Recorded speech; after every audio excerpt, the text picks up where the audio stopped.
Então, eu sou assistente social, trabalho junto com a Roberta no serviço de acolhimento familiar e vou falar um pouquinho com vocês sobre como a gente desenvolve o trabalho com as famílias de origem.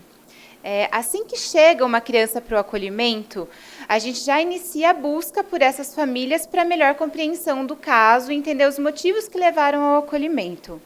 Entramos em contato com a Vara da Infância e Juventude e, caso haja uma trajetória institucional, entramos em contato com outros serviços ou instituições por onde essa família já tenha passado. Depois disso, entramos em contato com as famílias e iniciamos o trabalho, que tem como objetivo olhar para as singularidades de cada família e pensar em estratégias de ação. Olhar para a singularidade é olhar essa família no detalhe, é conhecer onde ela mora, de onde ela veio, como é a comunidade que ela está inserida, quais são os serviços que acompanham essa comunidade, se tem creche, se tem escola, se tem posto de saúde, quais são as facilidades que essa comunidade oferece, as dificuldades. Só assim a gente consegue começar a pensar num plano de trabalho. É importante entender como que essa família se insere dentro dessa comunidade, qual é o papel que ela tem, como é a relação dela com os vizinhos, quem são a sua rede de apoio. Então, com cada família, a gente tem esse olhar bem cuidadoso, pensando qual a melhor estratégia para o atendimento. Então, para cada família, a gente monta um plano de trabalho. E aí, das estratégias de ação, são várias, né? Teve uma família que eu atendi, que a mãe já estava há mais de 20 anos em situação de rua. Ela era muito brava. Todas as vezes que ela chegava no serviço de acolhimento, ela queria matar a equipe técnica, porque atribuía aos técnicos do serviço a responsabilidade pelo acolhimento dos filhos. Eu acho que muitos de vocês já passaram por essa situação, né? Estando no serviço de acolhimento. E essa mãe usava roupa ao contrário. E um dia eu decidi também colocar minha roupa ao contrário. E a partir daí começou a rolar uma identificação e um vínculo entre a gente. Ela começou a seguir os encaminhamentos. Então, essa é uma das estratégias que a gente usa.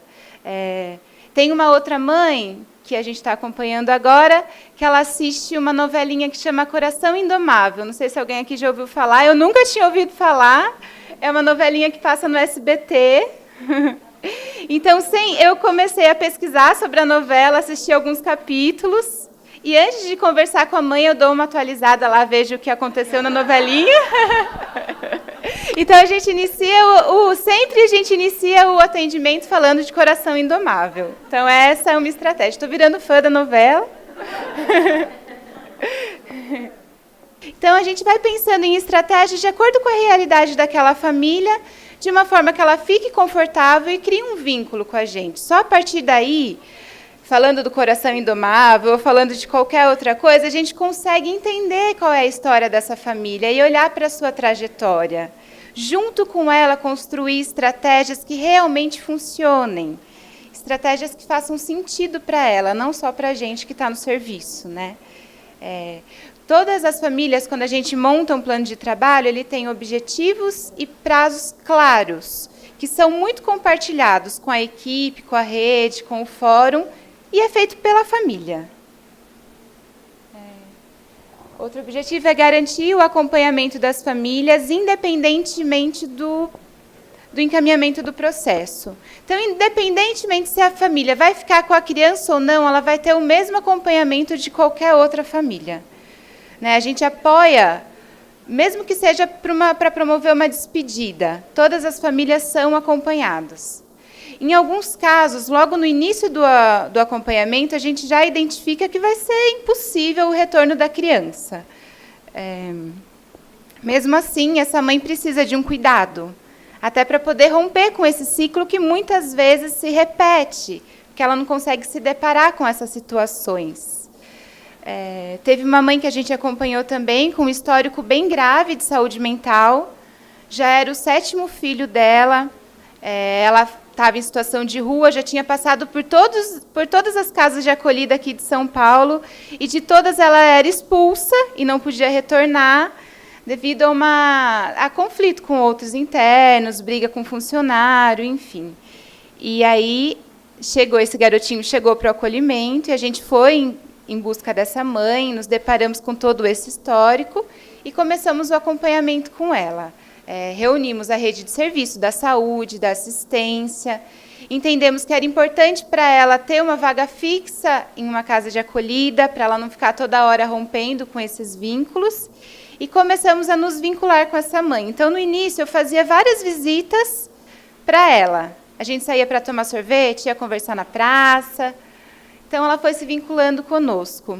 Depois disso, eu comecei a ir com ela no CAPES, e ela começou a se vincular com a equipe de lá.